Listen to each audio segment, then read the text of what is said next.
You don't want to go and start listening to someone who has been, for example, running a kiosk for years.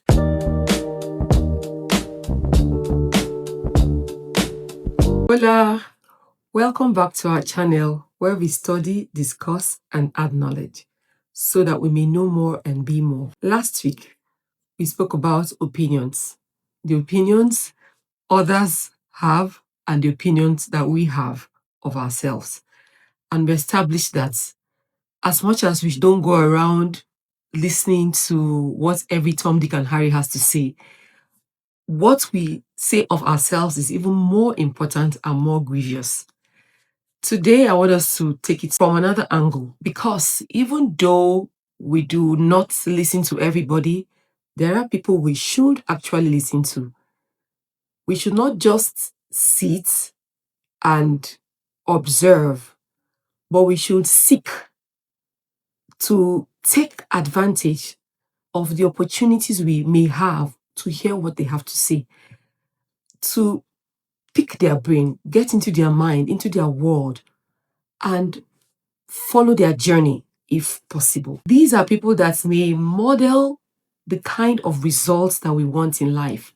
People that show that there is possibility. People that show that what you are aspiring to is not far-reaching, that is doable. People that show you that this thing can be done because I have done it and this is my result. I know that those are the kind of people that we should actually seek to listen to and take every opportunity there may be to listen to them. Now, we may not have access to these people, yeah? Maybe because they're not in our immediate sphere or they're not even in our league.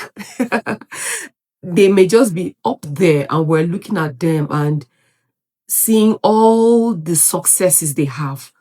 But if there are footprints anywhere of them that we can hop on to glean from whatever it is they know, then we should by all means take advantage of those. Have they written a book, for example?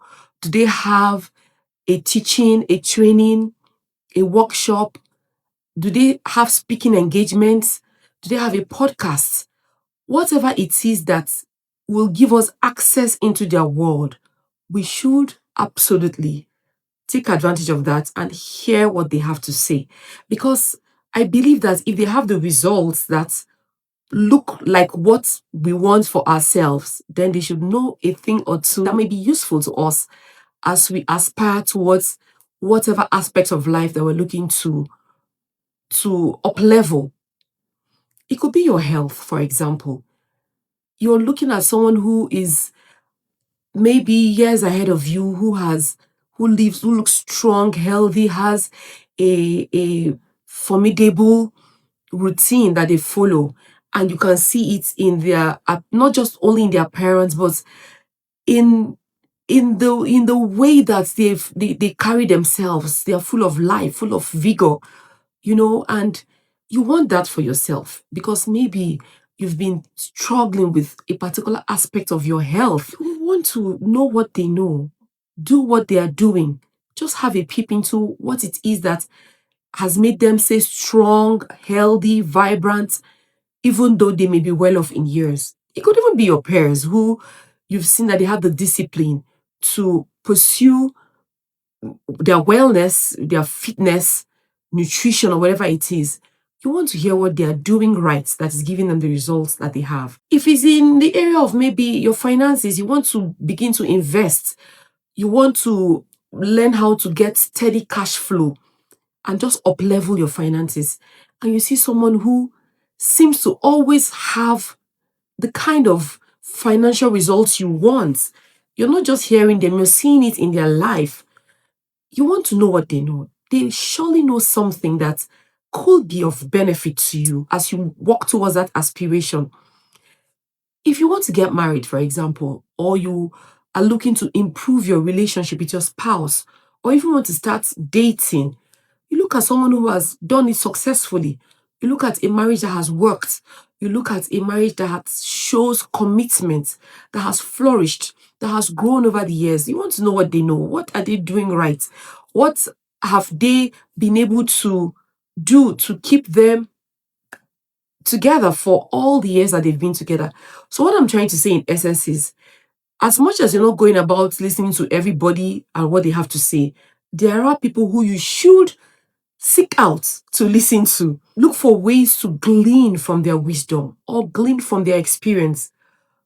It could just be one thing they have to say to you. It could be two things. It could be just a series of experiences that they share or they are able to share with you that will kind of like give you a clue of fix that missing puzzle for you in your own life. If you want to begin a business and you want your business to grow to be a multi-dollar empire or enterprise, you don't want to go and start listening to someone who has been, for example, running a kiosk for years. They just wake up in the morning, sit at that kiosk. At the end of the day, they just count whatever they made from the kiosk, go home, use all of that to feed, and come back the next day and continue to grind. Maybe that's not the kind of person you should listen to.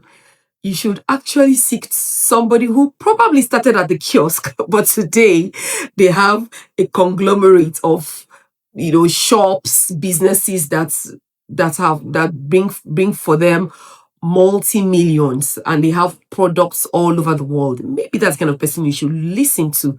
That you saw them grow, or they have a trajectory, they have a history of how they grew from owning a kiosk to owning an empire. So the opinions you should listen to are the opinions of those people that have the results that you want in your life. Seek them out by all means.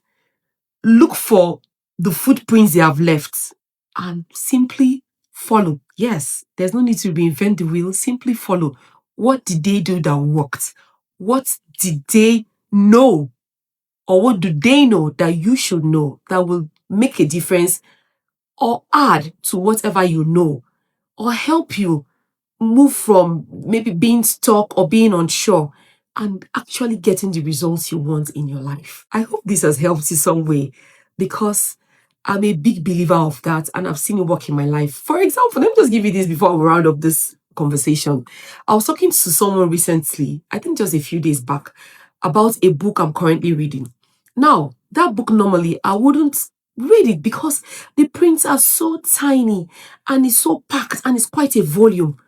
But I said to her, I want to read this book, and I'm reading it because I want to enter into this man's mind. I mean, a billionaire in Africa who has all these years of experience, all this wealth of knowledge. He surely knows something that I want to know. So even though my eyes will do better with legible prints, spacious prints, I still put myself through that commitment. I'll use the word commitment of reading that book because I really want to get into his world, understand what he knows, and probably glean something that will help me along my own journey, one way or the other. So let's return again and continue the discussion on the ways that we can know more and be more. Until then, adios. But remember to like, share, subscribe, and return again. I'll be here for us to continue our discussion.